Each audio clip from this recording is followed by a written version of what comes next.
Jesus, your name is power, breath of living water, such a marvelous mystery. Yeah. Holy, holy, holy is the Lord God Almighty, who was and is to come. Yeah. With all creation I sing,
Test, test.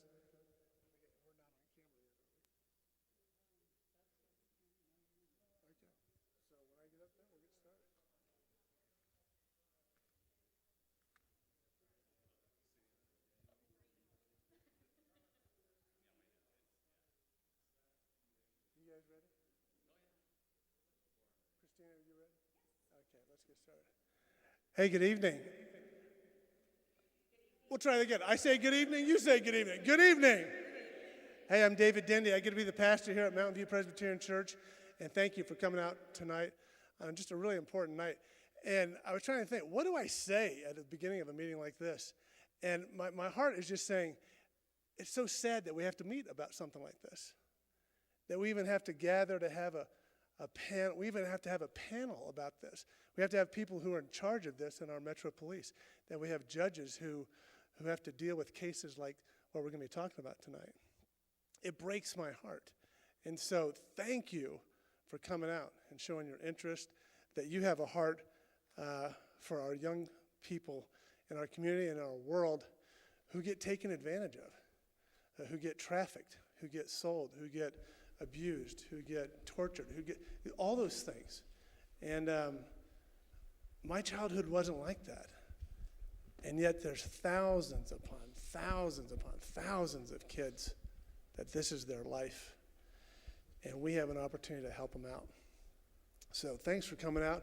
And before I turn over to Michael, I'm just going to pray, because I'm the pastor here and I can do that. So let's just pray. Our gracious God, we come before you knowing that there's strength in numbers, that we have concerned hearts, loving hearts, compassionate hearts gathered in this place who want to help out on a situation that's just, it's dire and it's tragic. And yet there's still hope for young people, young girls, young boys, to help them break a cycle, help them to rescue them, help them to get out of something that they had no intention of getting in to begin with.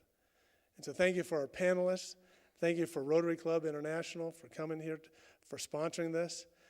Thank you for just being a God who watches over all of us and who loves us and cares for us. For it's in your name that we pray. Amen.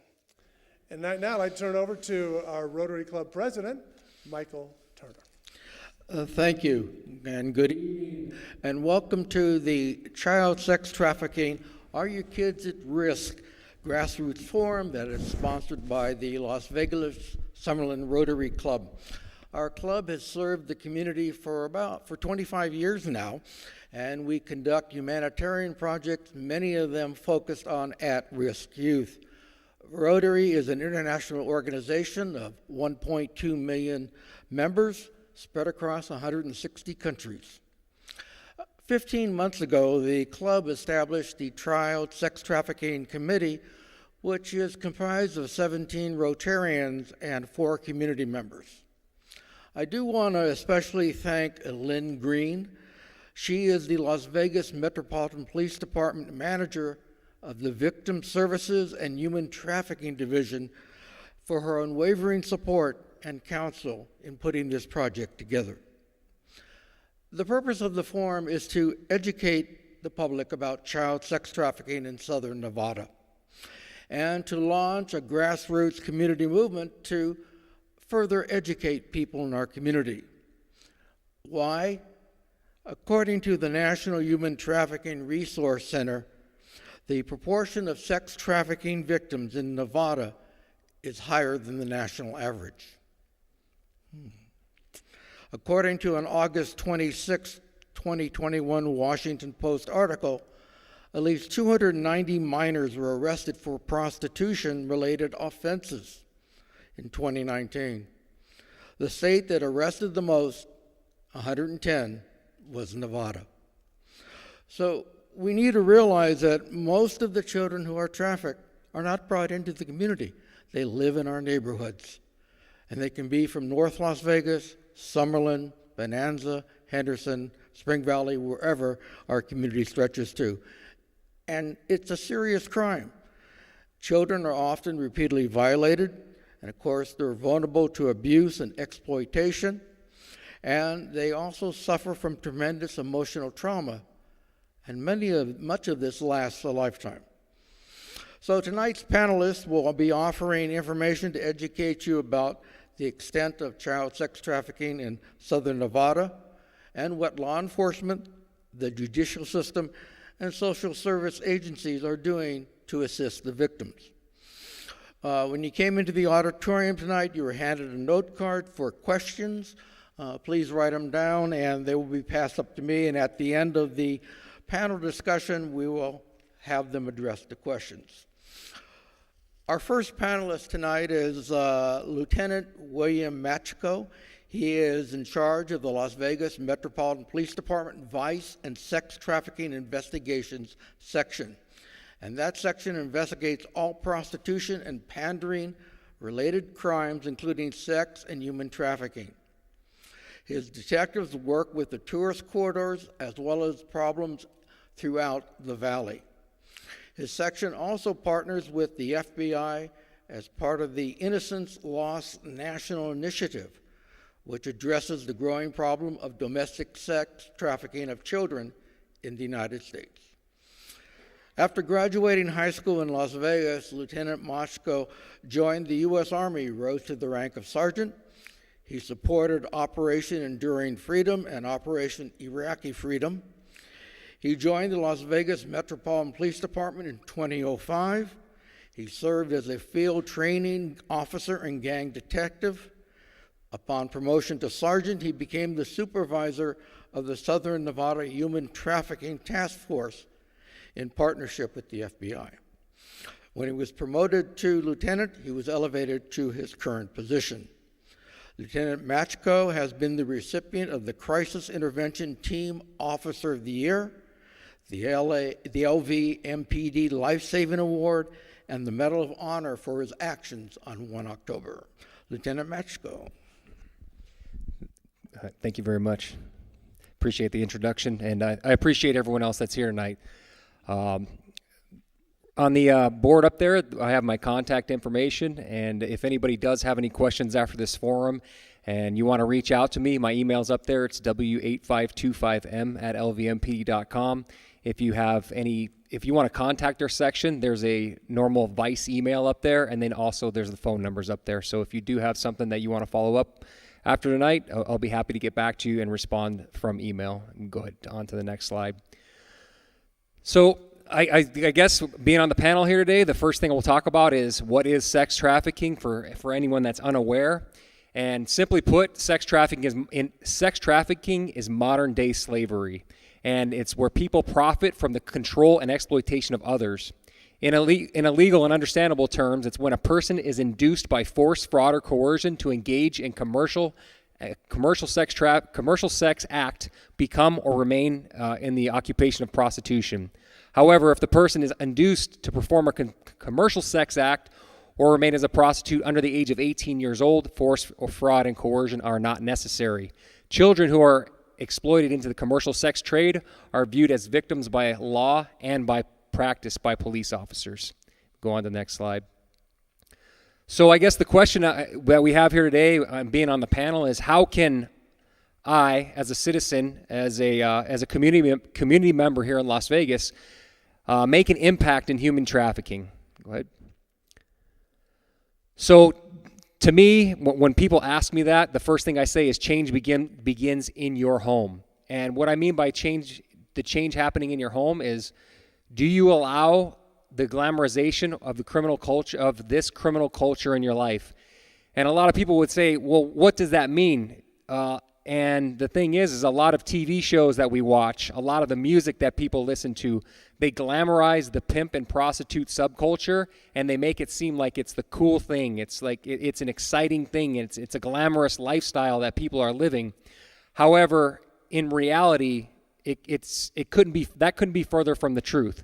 In reality, it's someone being enslaved. This is children in our community being forced to work as prostitutes on Las Vegas Boulevard or on Tropicana or anywhere else all over the internet, and there's nothing glamorous or exciting about that. It's a terrible, terrible thing. It's an underbelly in our society, and it's something that we as a community should not accept. The music, which idolizes the pimps and vilifies trafficking victims, is another problem. And while maybe folks that are in the audience today aren't listening to that type of music, the question is are you allowing your children to listen to that music? Are you allowing your grandchildren are your neighbors listening to that music? And are they trying to emulate what these folks are saying in that music and on these movies and TV shows? And if they are they of the age that they understand the difference between what is on TV and what's on music and what reality is? Because many of our children don't understand that. And they think that what they see on the internet or on Facebook or on Instagram is reality of life. And unfortunately, teenagers and young children don't understand that these are dangerous situations that they're looking at, and it's not the reality of life. When you go out as a police officer, you see what the reality is, and it's disgusting. It breaks our hearts. And it's sad that as during the introduction, Las Vegas makes more arrests every year for juvenile sex trafficking victims than most places across the country. And that's the concern. This is not some plague or some issue that's just happening overseas or in a far-off land. It's happening within walking distance from where we are today in this church. If you drive down Tropicana between Decatur and the I-15, most times of the day, you'll see men and women walking up and down the street, wandering. And if you're wondering what they're doing, I can assure you many of them are out there working in the prostitution industry. And there's children out there that are being forced to work out there. And that's where our vice detectives go out there every day and night and try to pick them up and get to the services that we're going to talk about here today. That's the point. That's the goal of what the police department is trying to do. We're trying to get these kids off the streets and into services so they have a chance at life. They don't all take that chance. A lot of them we pick up repeatedly, but at least we get them a chance to get to see the advocates, to go see Judge Voy and get put into services where they have a chance at recovery. And lastly on this slide is, do your children follow or support social media influencers or celebrities who are portraying the pimp lifestyle? If you're supporting them and you're watching them, then that means they're getting paid. That means they're profiting off of likes, and they're profiting off of being popular on the internet, and they're gaining notoriety for victimizing our children, and that's something we can't stand for. Can you hit the next slide, please? My next thing I get to real quick is your vote is your voice. And after we fix our homes, we go into voting, right? And unfortunately, not every judge is like Judge Voy and cares about what's happening in this system. It gets very frustrating as a police officer to know that I arrest someone who is victimizing children. We arrest them. We have all the evidence in the world, and they're released out on the street the next day to re-victimize those children again. And I know that when I vote, and I'm asking when you vote, is just to educate yourself. Educate yourself on who you're voting for and what their stance is on these laws and how they're treating these people that are being arrested. Along that line, are you on candidates, when you're voting for other politicians, what are their stances for those situations? How do they feel about trafficking? What do they know about trafficking? Because the term that gets thrown around a lot in the legislature is meaningful legislation. And unfortunately, there are a lot of people out there that want to just pass a law so that they could say they passed a law, but they don't understand that there are unintended consequences to some of those laws. And while they may seem like a great idea on the surface, they cause unintended consequences that actually hurt the victims of sex trafficking and of human trafficking. And it's not your fault as a community member if you're not aware of what those are, but you should be responsible enough to go find someone that works in the field or contact a police officer, contact an advocate, contact someone that's educated and experienced and see what they have to say about it. We'll hit the next slide. If you do have the time or the resources to volunteer, we have all kinds of opportunities to volunteer. And yes, some of us can't go out in the middle of the night to respond to a trafficking victim, but there are other ways to volunteer, and we'll be able to give some of that out. But we do have volunteers that wake up in the middle of the night, and I'm thankful for them every day, and they'll respond out to where the police officers may have a trafficking victim that needs help. and they're wonderful members of our community, but we can't all do that. We might not have the transportation, we might not have the means to do that, but everyone in this room, everyone that sees this panel has a talent, or they may have the time, or they have some skill that they can help out with to make the community a better place and to fight trafficking. Next slide. And once again, this is just my contact information, and I will pass it off to Judge Voy, I believe.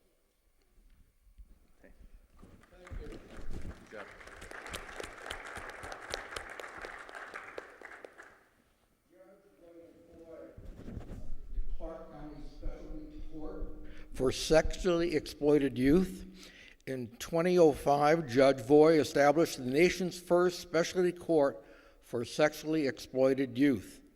In addition, he implemented the state's first juvenile diversion court and mental health court, as well as oversaw the implementation of the Juvenile Detention Alternative Initiative that reduced average daily detention population by 50%. As a result, Judge Voy developed the first probation 24/7 intensive supervision unit in the country. Judge Voy has continued to lead the way in the establishment of substantial reforms to the juvenile justice system in Clark County, and many of these changes have become best practices for juvenile justice across the country. Judge Voy received his law degree from Willamette University College of Law. After graduating, he served as a captain in the U.S. Army JAG Corps and was stationed at Walter Reed Medical Center in Washington, D.C. Judge Voy was appointed to the bench in 1998 and has subsequently been reelected. Judge Voy. Thank you. Good evening. How you doing? It's fitting that we should be in a house of worship for this panel. The reason why is that the faith-based community has been one of our strongest advocates for this population of kids. Let me just take a moment. It's hard for me to narrow the focus of my few minutes of conversation that we can have here today. I could probably spend 10, 15 hours straight on this topic. As was stated, 2005, I was the juvenile court judge beginning in 2004. Delinquency court judge here in Clark County. That's when I started. It took me a year to get my bearings, figure out what we had. There was one element, case type, that was really bothering me. And it was a case type that was kind of low level as far as they were misdemeanor type cases. I mean, we call them delinquent acts, but if it was a crime, it'd be a misdemeanor. Solicitation, misdemeanor, right? And so those cases would find their way into the couple of the hearing masters that worked below the judge. And I would always have these detention hearings coming in front of me where the public defender would say, hey, listen, this child has been picked up for solicitation. It's a misdemeanor. We're reforming our juvenile justice system as we speak. In these conversations in 2005 when we were trying to figure this out. And they said that, we shouldn't be detaining this child. And I'm going, that's a good point. Then the DA would stand up and go, Judge, however, this child has run away from home. Parent has lost total control of this child. The pimp has got this child in their grasp. And if we release this child, they're going to go right back to the streets to the pimp and be re-victimized. That's a good point. So the worst thing for a judge to do is when both sides have good points and no easy solution, all right? And they look for you for the solution. Well, we, as a team, Metro, my public defender, our DA, we all got together and finally said in 2005 that we're going to try and do something different with this population. And the very first thing that we asked ourselves as a group, are we dealing with victims? And of course we are. We all agreed. And from that premise, we worked forward. Shortly, so then we developed the calendar where they would all come to my courtroom. I would hear the case from the beginning to the end, bypass the hearing master system. And it became real clear to us that we needed different tools. Again, one of the points that needs to be made here is the kids that are involved in this get involved through different doors. And they're kids. They're not widgets. as we say in the legal world. They're not. You can't treat them like that. They all come in different ways, have different issues that need to be dealt with. And then you've got, on top of that, you have these kids that still think that they're not being victimized, that this pimp is the boyfriend, the whole 9 yards. They come in all different, they cross a spectrum this long, and they fall within that spectrum. And so you have to look at your available tools and how do you deal with these children and to keep them safe and extract them from that vicious world that they're in. Some don't want to be at that point in time. Now again, we're dealing with kids, all right? We don't let them smoke, drink, vote, drive vehicles, all kinds of other things, right? Because it's not quite working up here yet, right? Well, the same thing here. So we've discovered after working about 1.5 years with this population that a good about 70% of the kids that were brought to us didn't see us as safety, the system. All right, a lot of them have the trauma. You talk to psychologists and they'll tell you the trauma. Especially with kids, they're going to look for safety and want control of their own life. Well, when they come into the system, a system that unfortunately at the time we have to work with the tools we had. They come into detention, for example. First of all, they don't want to be there. They want to be back wherever they were. They don't see us as offering safety, and they want control of their own life. But when they come into the system, we take control of their life away from them. It's just like a kid that robs someone. We place them in a juvenile system. We order them to do things. We're taking their self-control away from them, right? In that respect. So it creates a very difficult dynamic to work with a lot of these kids. And so we came out with this idea that, listen, after the majority of these kids running from us, we'd place them in group homes, place them back at home, wherever. They would run and back to the streets, back to the pimps, maybe a different pimp this time, whatever. And they would come, and we said, what can we do? We need to do something different. And again, we were in Las Vegas, and I like to say, because you talk about the numbers here in Las Vegas, there's a reason why our numbers are high nationally. There's several reasons. One, first of all, it's an urban center, and there's tourism. Any community throughout the United States and other countries that have urban center and tourism, this exists. However, what I noticed and learned early on was Metro had an approach for many years prior to us starting to do what we did in 2005. And they were trying to identify these children, get them into protective custody, and then try and do something with them. We used Children of the Night in LA, which was one of the first programs, still exists. It's a good program. But there was very few resources for these kids and very few placement resources because a lot of these kids need to be placed somewhere else. Home wasn't the answer for a lot of the kids we deal with, at least not initially. And so we came up with this idea we needed a safe house, not a detention center. We didn't want them in detention. We wanted to put them in a staff-secure therapeutic setting to start working with them, identifying what the issues are, assess their needs. Some could stay maybe a day or two and return home. Some may need to stay there for a couple months. Some might even have to stay for a few months because they're on what we call material witness hold, where they're trying to prosecute the pimp, but you've got to have a witness, you have to have a victim. And if you can't guarantee that that victim witness is going to be available for that prosecution, you're going to have to do something else from a prosecutorial standpoint and choose which cases you can take to trial, which ones you're going to be able to win, which ones you can offer a sweetheart deal to the defendant, because if it goes to trial, there's a good chance the state's going to lose it because the victim is not going to be there to testify. So there's all kinds of issues that this population highlights in the justice system, both at the adult level and in the juvenile level. And so we came up with the idea of a safe house. That was in 2006. Architectural drawings, plans.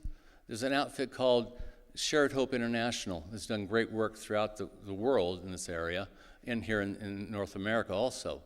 They saw our idea. They said, let's replicate that and get that done. It hasn't been done. We in the system want a therapeutic environment for these kids.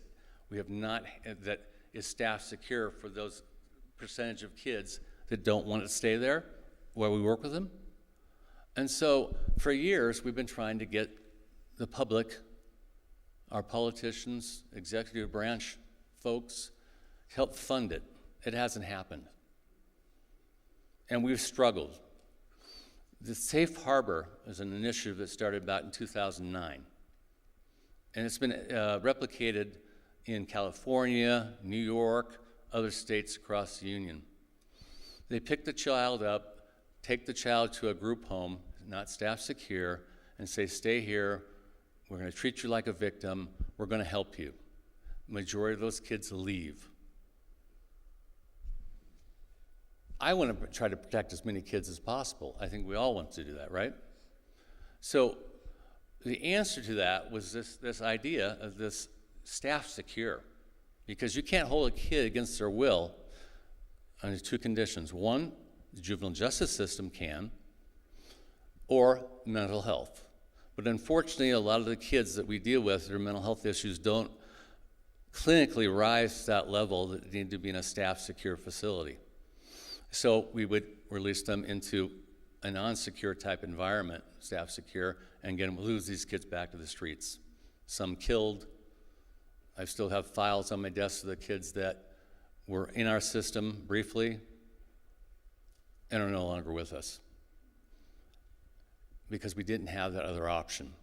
California, New York, failure. They're failing these kids because I see them. One of the reasons why we get so many kids coming through here is that we're diverting a lot more than we ever used to into other resources, like what is going to be talked about here in a few minutes. These kids come from other states, so there's a warrant easily issued for their arrest because they violated something or it ran from a group home or something there. So there's a warrant from California or some other state, North Dakota. I've had a few of those lately, for example. We have to hold them in secure detention. I'm required to do that until we can arrange to have that child taken back to their home state. So we do get a lot more arrests because there's outstanding warrants from other states with these kids. I'm sorry, my allergies are acting up here. 1 second. And so there's a lot of reasons why our numbers are what they are. The other thing is our community has developed an awareness that other communities still haven't. And as we're aware of it, we're looking for it. We want to get these kids off the streets and get them from the pimps. And so that would also contribute. I guarantee you, you go to an urban center with any kind of tourism, and they say, oh, we don't have a problem, they're just not looking. When I first started this, I'd approach my colleagues in other states and other jurisdictions. I say, what do you do with this population? Because we're not, we don't know, we're trying to figure it out. They go, oh, we just do catch and release. They're too difficult. We just do catch and release. This is how we treat our kids? What does that tell us about our society when that's what the attitude of those folks? Now, fortunately, that's changed. It still exists out there. I've still run across it from time to time. So, fast forward to 2021. Finally, SB I wrote it down just to remind SB 274. This last session, it created the statutory mechanism for what we call the receiving centers. And it's the closest thing to the safe house design that we came up with back in 2006 and 7. It's there. It's on the books. It wasn't funded. It was not funded. So there's a lot of things that folks can do out there to help this cause. But one thing is for certain, we need those reception centers. I call them reception centers, receiving centers, same thing. It's staff secure, all right? And allows us to hold these kids long enough to maybe even start breaking down some of the barriers that causes them to not see us as an answer, as safety, and start getting them separated from the pimp and the other issues that they have, and start addressing drug and alcohol issues, whatever the other mental health issues. Again, these kids come in all kinds of different shapes and sizes and issues. Not one size fits all. You need a tool belt for each kid, and each kid then you need to pull out a different tool. But we've got to have that done. Otherwise, we're going to be just hitting the surface and never digging down into those numbers of kids out there that become those statistics. And then when they turn 18, in the adult system, in and out of municipal courts and outside the jails, and life is what it is. So if there's anything that I can point to today as being something that the community can get behind, is getting the political will of this community, and faith-based is very strong. They have a very strong will. When there's a will, there's a way. And so my suggestion out there is, if you know an executive branch person, because the judges don't control the money, right? We have to go begging the legislature for funding, the county, whatever, right? The executive branch does, whether that's the county, the state, municipalities. These centers can be funded. It's there waiting to go. So that would be my big suggestion, because as a judge, I have to use the right words here. Suggestion that might be a way for folks to really, really make a difference. As my late mother used to say, and it wasn't that long ago, you put your money where your mouth is. And if you're not willing to do that, then it's all this. And that's what we've been encountering for many, many years. Not just here unfortunately, just not here in Nevada, but other states too have the same problem. So with that being said, I don't want to waste any more time. Like I said, I could talk for hours on this, but I'll turn it over to, I think, Christina, maybe. Thank you very much, Judge Voigt. One of the things to add a little context, the judge and lieutenant here were talking about kids. Think of this. Kids that are trafficked start around 9 or 10 years old. Think about that. What were you doing when you were 9 or 10 years old? And those are the type of kids that these consumers or Johns, whatever you call them, are looking for. They want the younger the better, they feel. And so think about that. Not only maybe grandkids you might have, children you might have, neighbors' kids, families that have children. That's where these children are starting and getting involved in this activity. We've just had a look at the extent of the issue. We're going to take a look now at what are some of the services that are available to help the children who become victims and are looking for a way to either get out or support that will allow them to change their lives for the better. Kathleen Call, or Kat as she likes to be called, is director of HUB, which is affiliated with Hope Church. And the church and HUB rescues children from toxic physical situations, life-controlling circumstances.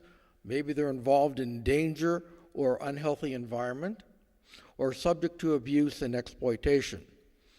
The Hub provides access to vital relationships that directly impacts a child's identity, self-esteem, emotional health, and future.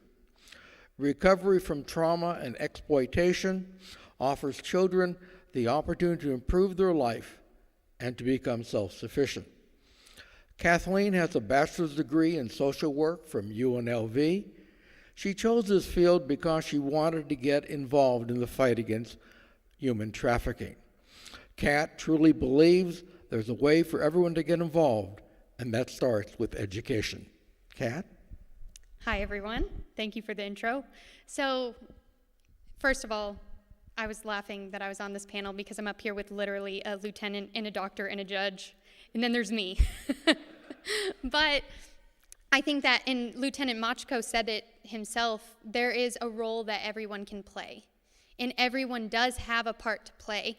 And especially for young survivors of trafficking, children in general, we hear it takes a village to raise a child. But oftentimes the children who are in a trafficking situation do not have a village. That can be you. And it should be you, because you're hearing today about this problem, and you're going to be faced with a decision later when you leave this place. First of all, thank you for already coming, because the fact that you're here shows that you want to learn more and stand in the gap for vulnerable populations here in Las Vegas. But you do have a choice after leaving here today. Once you know, you can either keep going with your life or you can step in to make a difference. So I'm fairly young. I just turned 26. And the Hub Las Vegas, we just launched it this February, but Purchased Not for Sale is a ministry of the Hub Las Vegas. And Purchased serves those who have been sexually exploited and sex trafficked, primarily through an outpatient teen recovery program for girls 12 to 17 who have either been identified as having been trafficked or are highest risk for being trafficked. And I do want to emphasize that while our program is specifically for teen girls, there are also young male survivors and victims here in our community. That's not rare either. We just started with teen girls. That's where we felt like God was telling us, and also we just saw that there weren't enough resources for teens out there. And so our program specifically, it's a trauma-informed and biblically based program, meaning we love Jesus, but also we understand that God made the brain a certain way. And if you really want to stand with a survivor and just help clear the path so they can truly walk a path of recovery, you need to understand how trauma affects the brain and the body and how it changes a person.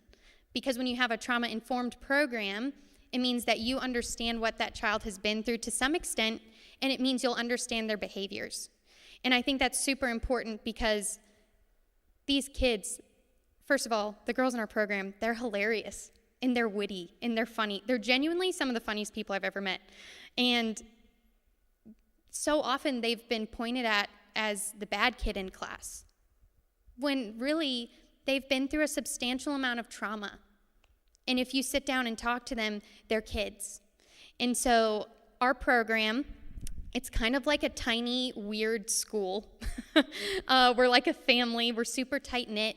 And we pick up the girls every morning, Monday through Thursday, in our van. So we drive all over the city, pick them up, take them to our program space. The girls, they participate in online education in partnership with Lake Mead Christian Academy. They receive recovery classes that focus on topics like boundaries, safe relationships, Trauma 101. Some of those are taught by volunteers and others are taught by licensed professionals. We partner with FACT, which is a Family and Child Treatment Center, and they're incredible. They teach a group therapy class for us. The girls, they work out at the gym sometimes, which is hilarious. They don't love that part. They also each have a mentor. They get to therapy every week. There's just so much that we do, but really the main thing is relationship building. There have been so many times where someone on our team has been the emergency contact for one of these girls. Or instead of calling the police, which they should have called the police, and we told them that later, they call us, because they've come to know us and they view us as safe because we've been there with them through thick and thin. And that's not just staff, it's volunteers too. It's people from the church who would have never seen themselves stepping into this field that are there for just one, but they've made all the difference for that one. And these girls, they really are, I'm not just saying this, they are the bravest girls I've ever met in my life. And so I think that's something that you'll experience too if you decide to walk alongside a survivor. You are quickly going to realize you're going to learn just as much, if not more, from them than they will learn from you, because they've seen some of the hardest things in life, and yet they're still fighting, which is really incredible. And actually, the first girl to ever join our teen program was from Summerlin. So it does happen more in certain parts of town, yes, 1,000%. There are certain higher risk groups here in Vegas and just all over the place. But it can happen anywhere, and it can happen to anyone if you are not educated and you don't know the warning signs and how to understand how the grooming process works. And so much, especially because of this pandemic, but even way before that, has been happening online. And so there was an 11-year-old through the Department of Family Services who was identified as having been trafficked off of Pinterest. the app, which is ridiculous that that should even be possible. And so the goal of Purchase Not for Sale is, like I said, we're a Christian organization, and people sometimes question the name, but I believe that I was bought with a price, Jesus' blood. Like, he died for me, and therefore I have infinite worth and value. And that's the same for every person on this earth. That's what we believe for these girls. And so we don't view ourselves as the rescuers in any way, shape, or form. That's not our job. Our job is to clear the path so that they can climb out of the situation that they're in and keep going.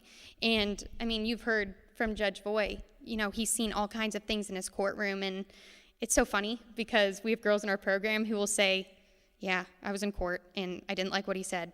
But they also really do love Judge Voy, which is honestly really great because it's not common for kiddos to go through court and say, like, I do feel like the judge was advocating for me. So we do have some really incredible people in this community, and Purchase Not for Sale isn't the only one. And maybe you're not supposed to do this as a director, but I think that this field is really good at working together, and there's some incredible other organizations in town. Another one that works with kids is the Embracing Project, and they do some incredible work. And there's a lot of other Christian organizations too, like Ruby's LV. There's Refuge for Women, there's Scarlet Hope, there's RISE through Rape Crisis Center. There's all kinds of places where you can get involved to work with survivors, and that can look like doing what Lieutenant Machko does, and it can also look like coming in for 2 hours a week and tutoring a girl in math because she's 3 years behind in school because she ran away when she was 12 and looks like she's not going to graduate, but she really, really wants to. That's how you can, I think, make a difference as well. It's not only your vote is super important, your finances are super important because, like we've been hearing, there isn't enough resources in this city, but also your time. Everyone can play a part. I mean it. We even found a way to get dads involved because we serve teen girls, so there weren't as many ways to plug in men, but there was not one teen girl who has come through our program who has actively had their biological father playing a role in their life. So we launched the Dad Crew, which is a team of dads that come in not to be their dad, they know their role, but to be an example of just a healthy male figure. And they just bring food and they hang out with the girls, and that's it.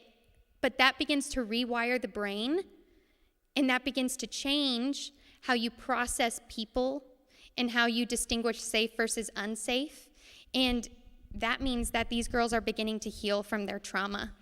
So I have a degree in social work, but honestly, I've learned the most in the field.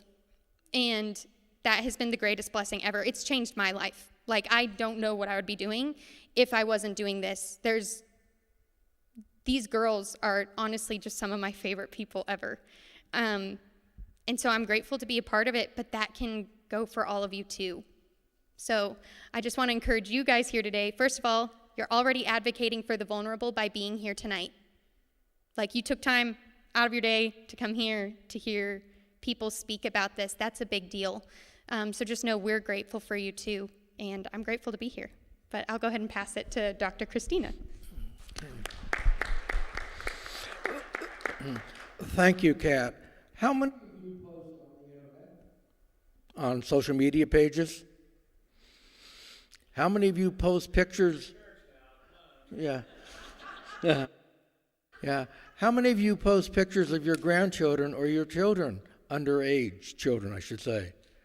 That can be very dangerous because, again, you have the Johns are trolling the internet, and they see a picture of a child, and they start thinking that that might be someone they might go after. And the Johns are sophisticated. They know how to use the internet to locate people.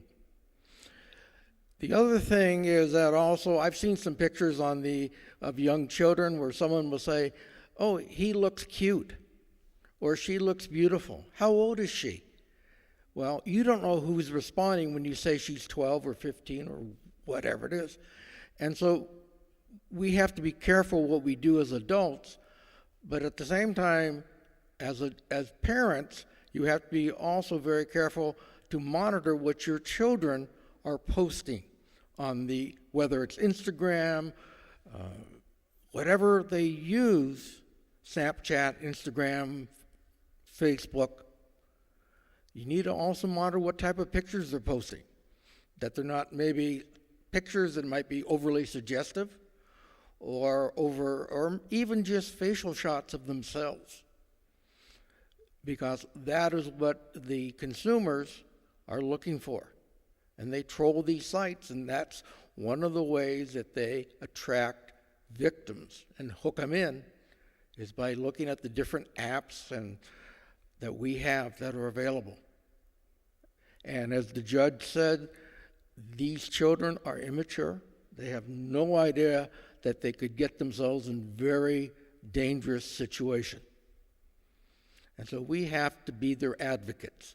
We have to be sure that they are not putting themselves in danger accidentally in their thinking, but not our thinking.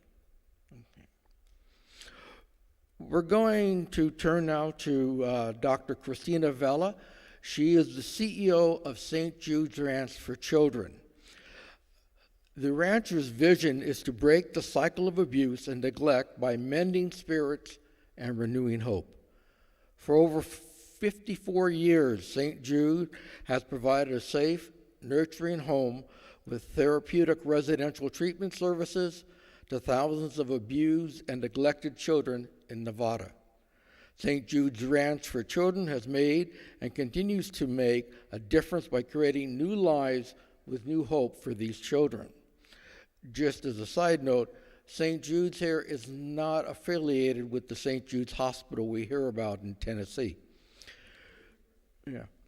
Christina holds a doctorate in public policy and a master's degree in public administration from UNLV. She has more than 2 decades of experience in human and social services that includes developing and administrating foster care, homeless, and supportive services to children, youth, transition-age youth, and their families. Christina was recognized in 2020 with the NABO Women of Distinction Award and the Vistage Member Excellence Impact Award, and in 2018 with the Vegas Inc.'s Women to Watch Coveted Award. Dr. Christina Vela. Hi everybody. It's always hard to hear your bio. It's like, just move along. Yeah, just Christina. I'm really honored to be here with you all, and sitting up here with these incredible human beings that are doing great work is one of my privileges, and it's an honor for me. And then getting to go last is I get to sort of fill in the gaps, right? I sort of had a bunch of different things that I want to talk about, and like Judge Voy, I feel like I could talk about this topic for hours and hours because I get very passionate about it. But a couple things that I want to share. Number one is when you came in or before you leave, I created a little handout. It's a double-sided document. One gives a list of all of the programs that we host at St. Jude's Ranch for Children. Now we just celebrated our 55th year of serving child abuse and neglect victims here in Southern Nevada. And thank you for the clarification that no, we are not connected to St. Jude, the research hospital. But on the back side, I just put together some tips on ways you can help children. And I'm going to run through them quickly and then give you a little bit of information about our newest project. So I'm not going to read all of this word for word because I've got limited amount of time. But a couple things that I would encourage you, much like Michael said, we all have children in our lives. Whether it's your children, your grandchildren, your best friend's children, your nieces and nephews, your neighbors, your church children, everywhere, across this community, we are all impacted because of children. And it is so cliche, but they are indeed our future, and we must protect them. And, the data that was shared today about the number of trafficking victims, I sort of hate to disagree with my colleagues here on the right and left, but I would say that the number of kids that have come to the attention of the court and of Metro is the tip of the iceberg. There are thousands and thousands of children that are impacted by sex trafficking every single day in our community. This is happening to our children in our neighborhood, and to probably kids that you didn't even realize that they were falling prey to this. So first of all is set a high standard for love in your home. When we can teach children what love really looks like, that will help shape a child's self-image and their expectations of relationships in the world. So super important. Talk to your children about sexual abuse. Unfortunately, we see patterns of child sex trafficking victims being sold was not the first way they were ever abused. Quite honestly, they were abused for as young as they could remember, and their body in their mind has never been their property. So if you were sexually abused at age 2, and then at 5, and then you were physically abused at 7, and then you ended up in foster care, and then you've been in 5 different homes, your body and your life has never been yours. And so we have to be honest about, and these are, tough conversations to have, but we have to be honest about those pathways that sort of begin this trajectory of being victimized. So sexual abuse is unfortunately a really underlying issue with so many trafficking victims. Talk to your kids about sex trafficking. They need to know what's happening. The pimp culture is real. If you listen close enough to a lot of songs, the pimp culture is real. And I really appreciate what the lieutenant said. We cannot allow our kids to really glorify this. I remember a couple years ago, I'm a mom, and a song was on, and my son at that time, I think he was 12 or 13, I don't know, he said pimpin' is something. And I remember turning down the radio and saying, first of all, wow, I didn't even catch that was on. And second of all, son, do you know actually what they're talking about? He's like, yeah, pimpin' your ride. I'm like, no, honey, let's talk about what that really means. And it was like, whoa, he didn't even know, right? He didn't even know. So we've got to be real about what is happening. We need to talk to kids about the dangers of social media. And I have a couple things on here. Number 4, I hope you'll take one of these home and read it for yourself. Pay attention to your children. I know that seems pretty not that controversial, but for a lot of people, we're busy. Adults are busy. We've got jobs and bills and debt and family and life and all different challenges. But when we fail to pay attention to our children, things start happening. And if we're not paying attention, we might be missing those red flags. Get your children involved in the community. Having kids help other kids is a really powerful antidote to this kind of lifestyle, right? So whether through your church or your community group, finding something that your children are passionate about to fill their time is super important. But what I'm here to really talk to you about are kids most at risk. So all kids are at risk, yes, but there are certain populations in this community that are at heightened risk. And those are kids that are all victims of child abuse and neglect. It is that pathway. It is when a child, as I mentioned, at sexual abuse doesn't realize that their body actually belongs to them, or that physical abuse is not something that should be happening on a regular basis.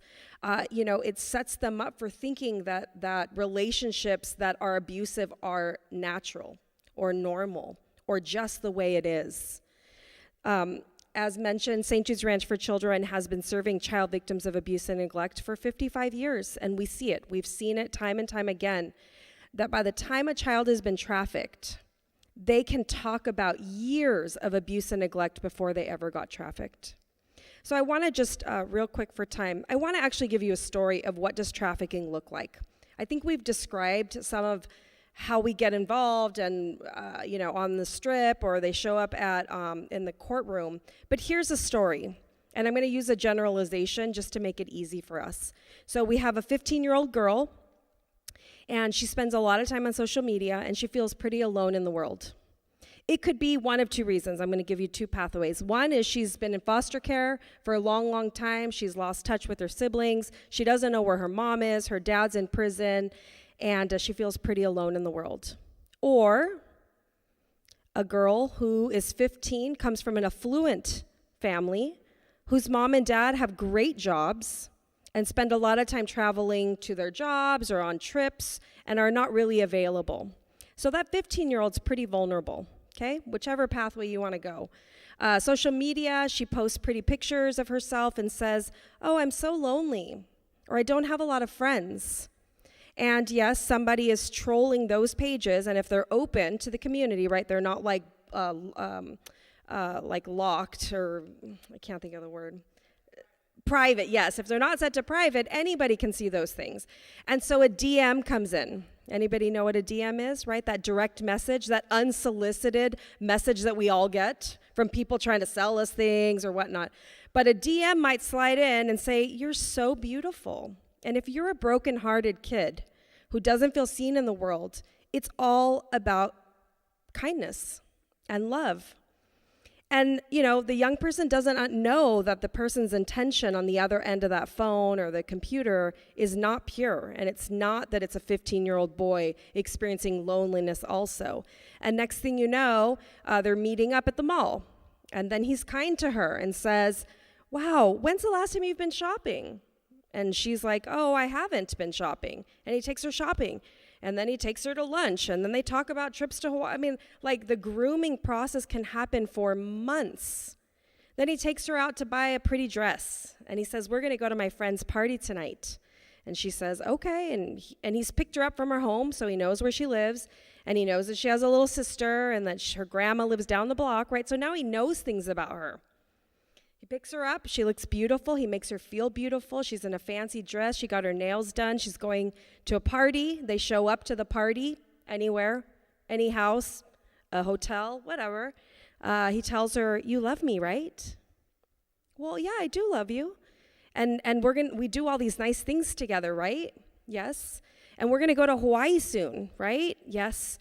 "And so we're going to go into this party and we're going to have fun, okay?" "Okay." I mean, she doesn't know what she's walking into. She walks into a room that she thinks she's going to a party, and the truth is she doesn't realize she is the party. She is the party. She's in the middle of a sexual assault situation, right? This is a hidden form of violence. She's being assaulted, she's being raped, and yes, she is being sold. She didn't even know it was happening till she was right in the middle of it. And what's the likelihood that in the middle of it, she can put her clothes on and say, no, this isn't what I signed up for, and leave? The likelihood of that happening is very low. And then trauma, right? Then she's like, is this really happening? Did I miss something? Is this my fault? Did I wear that dress? Like, wait, did I miss something? They get in the car, they leave, and she doesn't even realize, like, she's trying to process. She was just raped, right? And we do live in a culture that oftentimes will shame victims. That's a harsh reality, right? We know that rape victims have been asked from time to time, well, what were you wearing? What difference does it make? Right? So that's how trafficking happens. Then she gets in the car and she didn't like that, and she says, I don't want to do that anymore. He says, well, I can pick up your little sister. And then she gets turned out onto Tropicana, and an average quota could be $2,500 a night.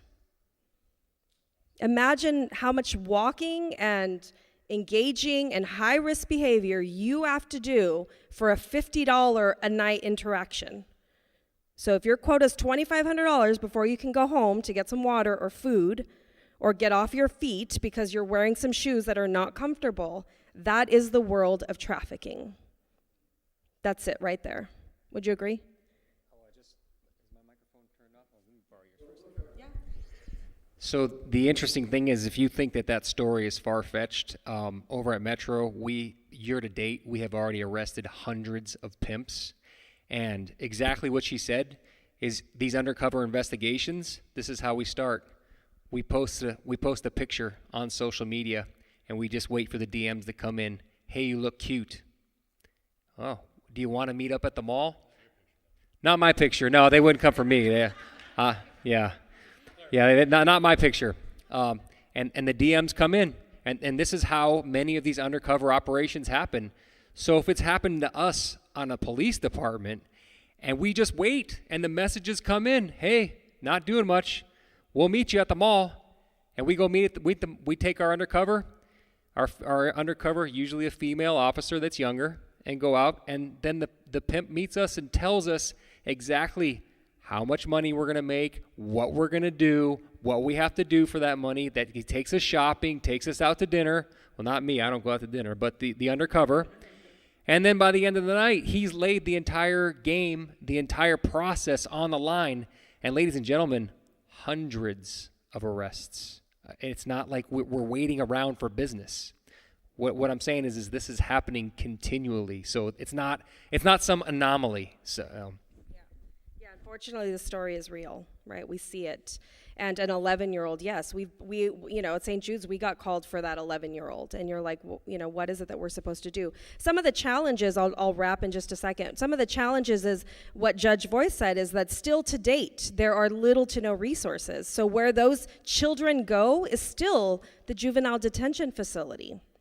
Now, all of us know that is not the right place for a victim. Not the buyer of the sex got arrested, not the trafficker. They are the problem, right? This is a supply and demand issue. The victim, the actual victim, gets put in the back of a cop car, and even if she's in pain and afraid, she doesn't want to go to detention, and she's also not making her quota while she's sitting in the back of that cop car, and she's worried about that. So what we know is that it's sending all the wrong message about who's at fault. And these young victims have been told over and over again, probably through their whole lives, that something's wrong with them, and this is just the way it is. And so what we know is that it takes courage to stand with this population. It takes courage to say, we're going to help each child one at a time. And it also takes courage to say our system is not where it needs to be, right? So there's a lot of resources that we need in this community. At St. Jude's Ranch for Children, we are proud to say that we're willing to stand with this population and create a version, yes, finally, what Judge Voigt talked about in 2005. It's 2021. We are finally coming upon the opportunity that St. Jude's Ranch for Children is building the Healing Center, the first of its kind residential program for child victims of sex trafficking.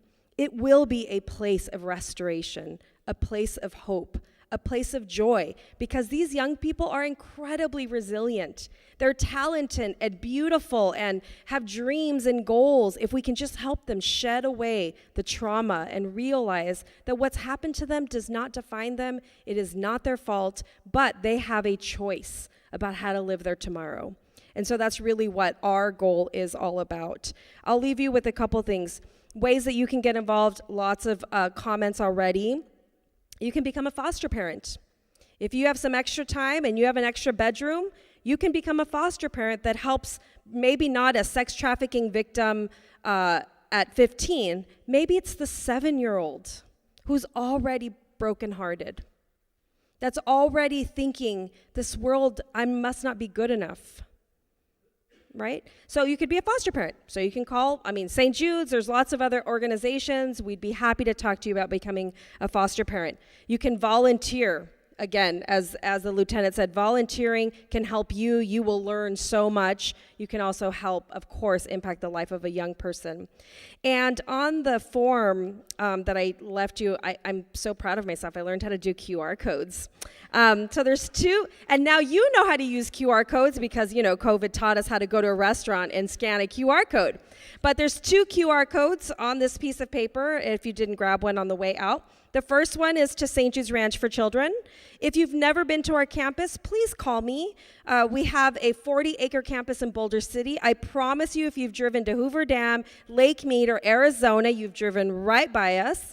We have a beautiful campus, a chapel, a thrift store. There's all kinds of cool stuff there. It is a home. It is the village to up to 60 children that are victims of abuse and neglect currently.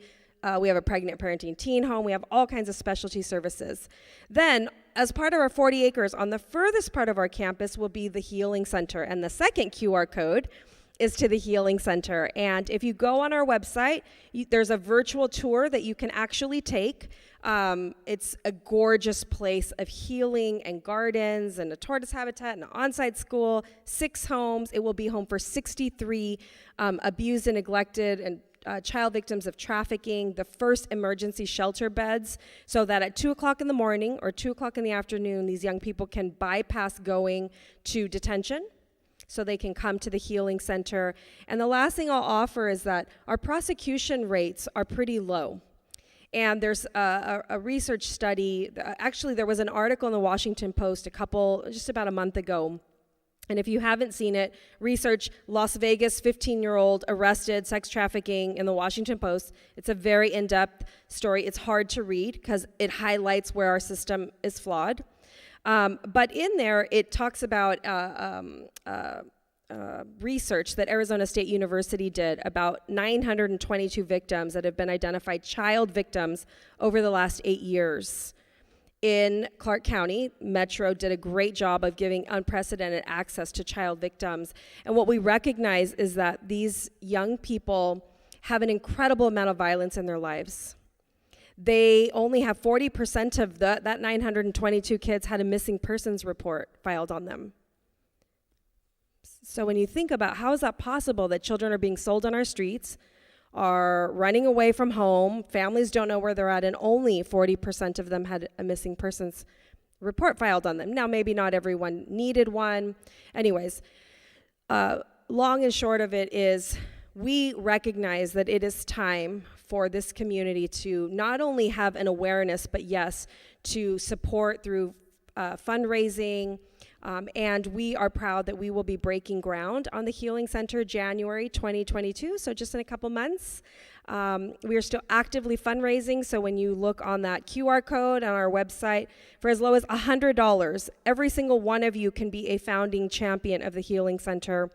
Yes, we are proud that Caesars Entertainment just wrote us $1 million check from parking fees. So when you park at any of the 9 properties that Caesars owns and you hate paying for that parking, I agree with you. But now, feel really good about it because they just committed $1 million to the Healing Center. So we appreciate the big donors, but for as low as $100, every single one of us can be part of the change. And so I challenge you, as as Kat said, is what will you do with this information? Right? This is heavy. You're going to have to digest this a little bit. But, whether you, need to think about it, pray on it, let it sit a little bit. But the challenge really is what will you do with this information? There are children waiting for your help in this community today. So thank you so much. Thank you, Dr. Vela. I've only been working on this for 15 months, and of course, the panelists here have much more experience than I do. But one of the things I learned is that when we use the statistic of 110, that's just, as they were saying, tip of the iceberg. We have, 500,000 probably children under 15 in this community. We have, 2 million people? 110?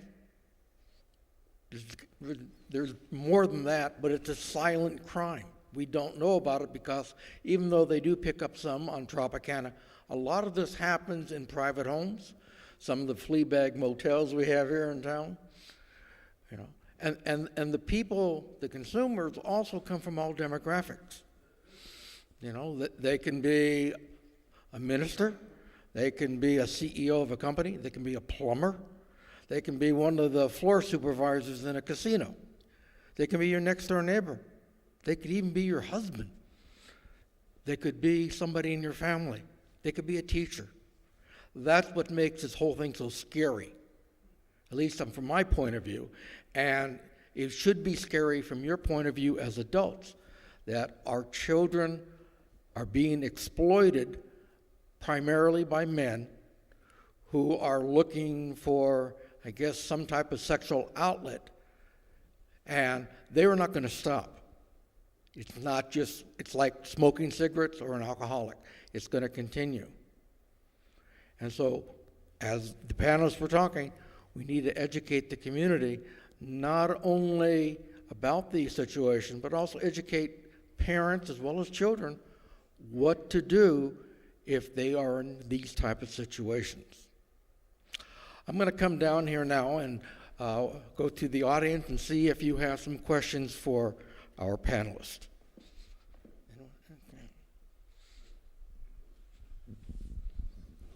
Hi, Judge. Question for you. The law you said that didn't get any money, is that a new law that just got passed? It was this last session. Just So, this so how much money was it for that it didn't get? session. Well, they didn't. So the You know how legislation works. So the $713 million that they got and they don't know what to do with, there's no way to go after that? Or is there people that we could write to start a campaign? Well, my suggestion was that there is the statutory framework to actually establish and open the reception centers, okay? The receiving centers. I want to call it reception center. Receiving center. I didn't pick the name. Someone else did. That's what it is, in the Army. It's my Army stuff going on. And so it was passed, but in order to get it passed, without having to go through the other committees, the money committees, you get the legislation created, statutory scheme, because it's almost built like a mental health. So like Legal 2000, you've heard of those things before, right? And you go in, and you get civil commitment because you're mentally ill, endanger yourself or others. It was kind of modeled after that same criteria, building in the due process and everything else, and the review and everything else that needs to be there statutorily. And so that was created. So the framework's there. They're supposed to revisit it the next session. How many kids during later? the interim, from an here to educate here, there are certain committees that meet at the state level. There's the Juvenile Justice and Welfare Joint Standing Committee in the legislature. They meet 4 times a year during the off season. There's other folks. There's public comment that can be done at various other legislative meetings before the session even starts. But my point was, we have the framework for the closest we can get to that goal we've been searching for 15 years, right? It needs to get funded. And things get funded because us in the community make it a priority. And we make that a priority with those folks that control the funding sources. And it needs to be heard by these folks. I've sit through all these kind of various commissions and committees ad nauseum over the last couple of decades. They do pay attention. When you have a microphone at public comment and you got 20 people standing there for their 2.5 minute, whatever the time they give you, that's impressive.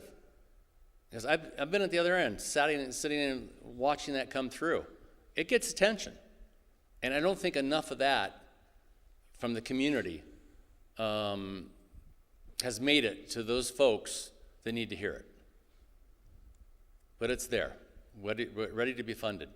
We were just talking briefly before we started about, it would be nice to actually co-locate one of the first receiving centers there. Because they got the framework and the breaking ground.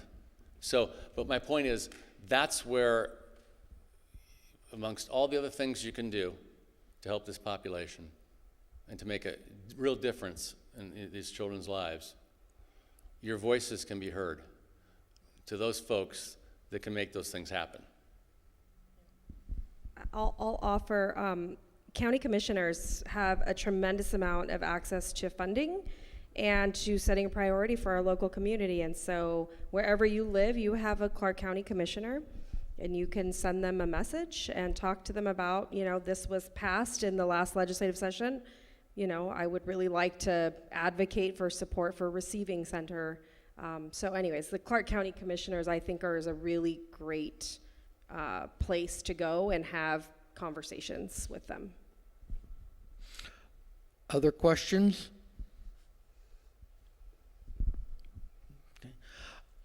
Yeah. I understand that the Nevadans for the Common Good is involved. I don't know to what extent, and I don't know exactly what's being accomplished, but maybe you could share. Yes, thank you. I am aware of Nevadans for Common Good, and we've talked quite a bit, so they've been active in looking for some pathways to support the Healing Center, and I know that they've been working on calling attention to trafficking as an area of focus as well. Hi, my name is Cherie Williams, and I'm a member of the Mesquite Club If you're not familiar with the Mesquite Club, it's the oldest community service organization in Las Vegas. It was founded in 1911. I'm also the state president for GFWC, which is the General Federation of Women's Clubs. When I was president of the Mesquite Club 2016 to 2018, we supported the Embracing Project. And we were able to give them $13,000 to support their programs. But GFWC, the General Federation of Women's Clubs, signature program is to education about domestic violence, sex trafficking, and things such as that. And my passion is we need to help these young people understand that they can survive and thrive. And as you said, this does not define them. You know, I have not been trafficked, but when I was younger, I was sexually abused. But I'm here now, and I'm able to reach back and bring some of these ladies forward. And this is what, you know, the community needs to understand, that these are trauma victims. And you just can't come in and volunteer and say, hi, I'm here to help you. You have to learn how to deal with these, they're trauma victims. But we can, you know, sometimes it just entails just sitting with them, am I correct? You know, but go ahead. Absolutely. I was just going to say, the intervention, the best intervention is relationship. It's all relationship based, right? It's showing up, it's sitting there quietly, it's helping them, you know, it's validating that this is tough, right? It's all those things. So the best intervention is a relationship. Oh, it's so incredible. It's the backbone of any chance of getting through to and success with a child is that relationship. Just like you were saying about making comments about me as the judge. No, I have kids and kids that suffer from trauma, not necessarily sex trafficking, but trauma also. I get a lot of those, a lot of kids, right? A lot of trauma. And that relationship and establishing that is so very important. And for the other folks in the room, I'm talking to the guys out there, I learned this early on. When we first started, we didn't know what we were doing. There was no literature out there. There was no one doing anything across the United States except for just a couple little organizations. I went to my first conference in 2005 in Dallas. 12 people showed up. It was a national conference. Obviously, that's changed, right? But my point being is that getting those kids for the guys. My thought was, we need strong female role models for these girls, probation officers, right? So that was my first thought, and it became clear after about 6-8 months of doing it, like going, no, actually, some of my strong male ones are so important, because I can't tell you the number of I'm saying girls because it is what it is, have come to me and have said, you know what, Judge, you're the only one, you didn't want anything from me. You just wanted me to be okay. And I was the first male figure in that kid's life that just didn't want anything from this child except for them to be safe. That's all. And that goes so far. I remember one of our young ladies, it was a public record, AJ, that's the name, that's the initials. I wrote her a letter to support her scholarship to go to the University of Alabama after the fact, all right, because she reached out to me. And I was so honored to do that for her, for example, right? And that relationship is so crucial. It can be anyone, you know, as long as you can get through to that kid and say, listen, we care about you, and you are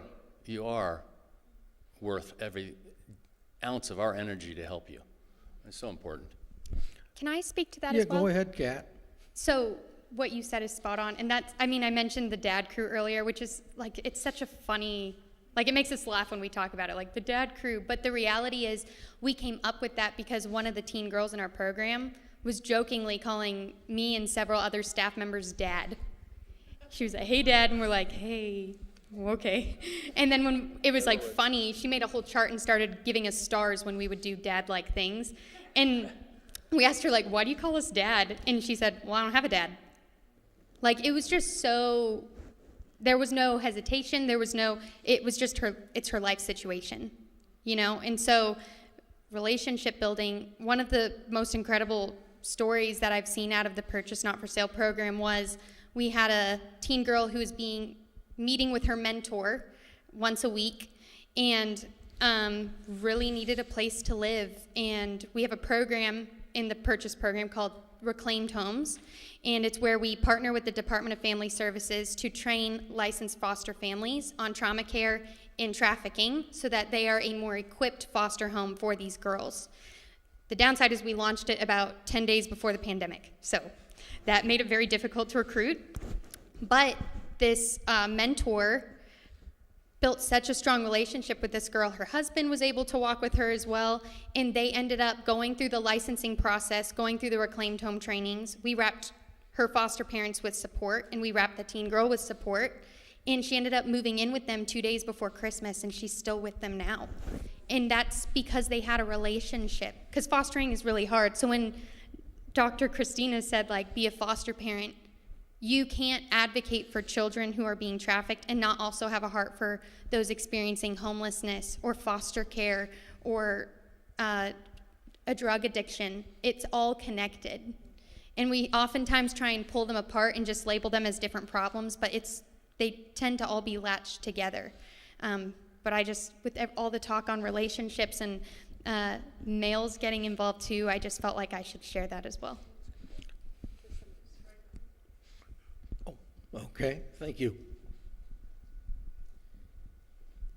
Thank you. I have a question for Judge Voy. Judge Voy, I'd like to thank you personally.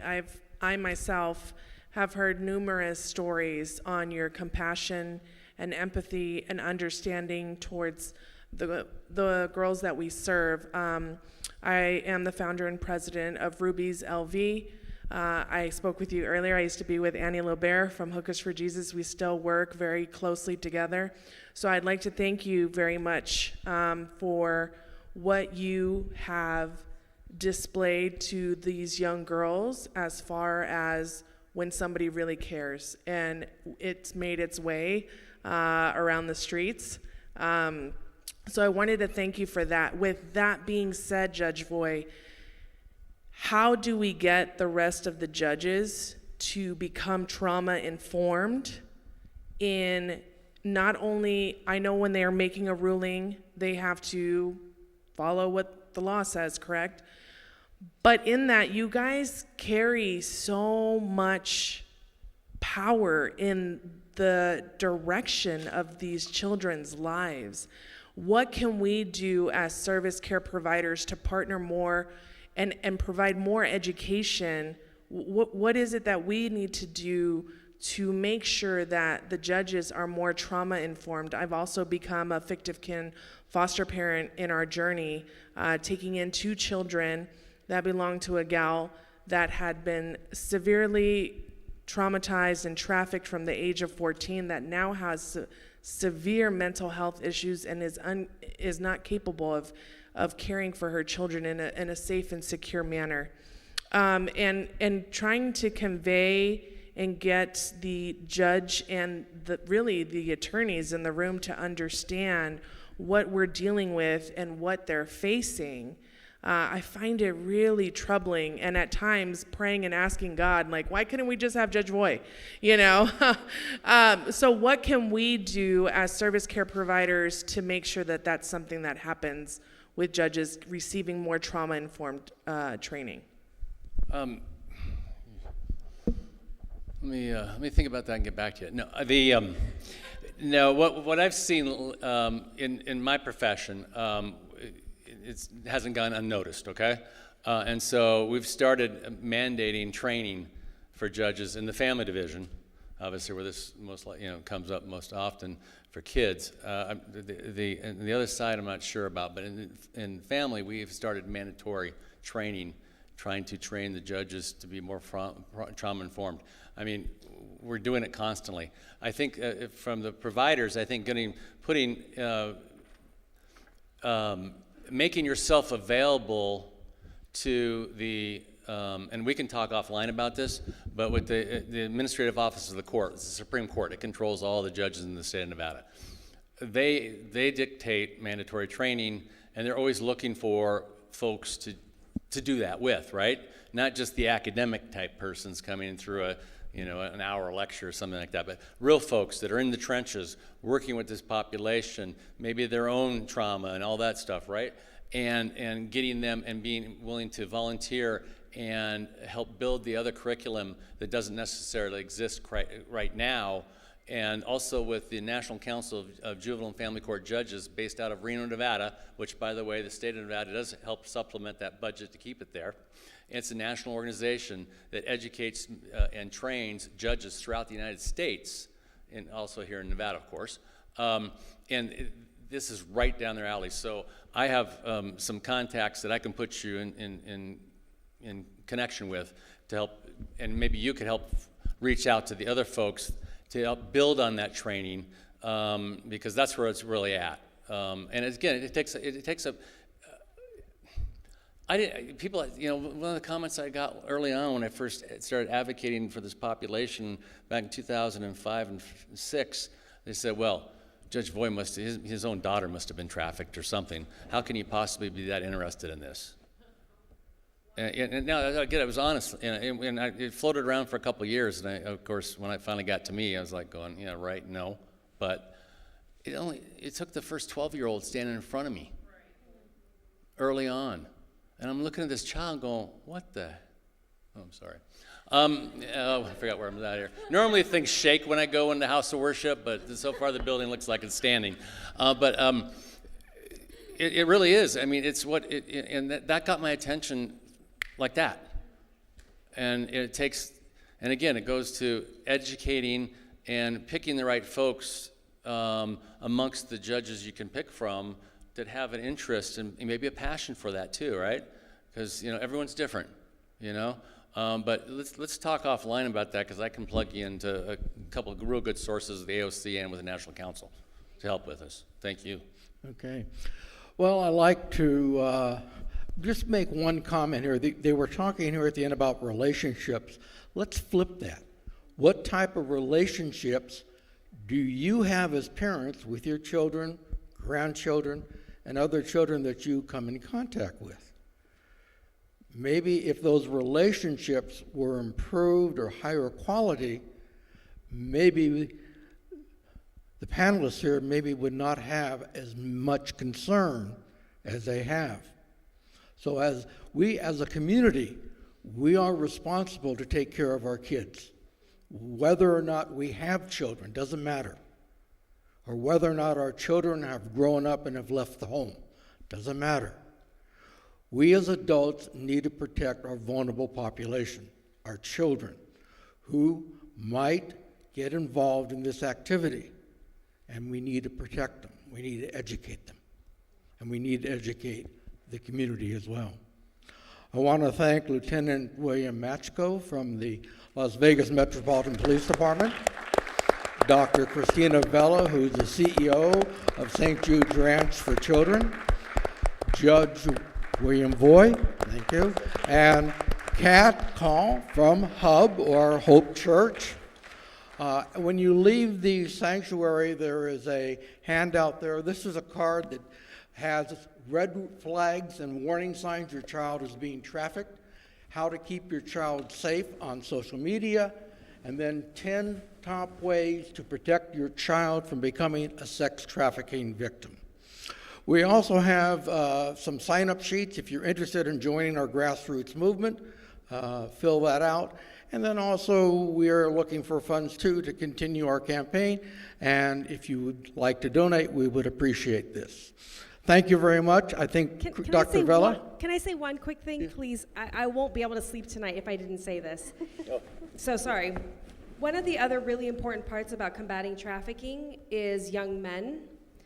Because they don't generally grow up and think like, I want to be a trafficker when I grow up. Or that I want to be a pimp when I grow up, right? Other than the glamorization. Young men need mentors, right? If they are in a single home or they have a father who's, got stuff, it doesn't matter, whatever the circumstances, is how do we help our young men avoid the path of recognizing that, there are better things for them to do with their lives than to sell human bodies, right? To sell girls. And so think about, even if you leave here today and think, I don't know about that trafficking stuff and I don't want to get involved, or I'm not sure where I fit in, just mentoring young men. Just literally helping young men, going and helping with literacy rates. It's young people that are part of the juvenile justice system, right? Young boys that are, have like misdemeanor offense. I mean, there's so many ways and pathways that we can change the trajectory of young people's lives. And so this work is not just about supporting the victims, it's preventing young people for not becoming victims, but also not becoming the perpetrator, right? How do we end that cycle? So I really needed to say that, sorry. So thank you. Again, thank you very much. The panelists will be around for a little bit if you have other questions that you would like to talk about. Thank you very much for coming out and joining us in this informative forum. Thank you, guys.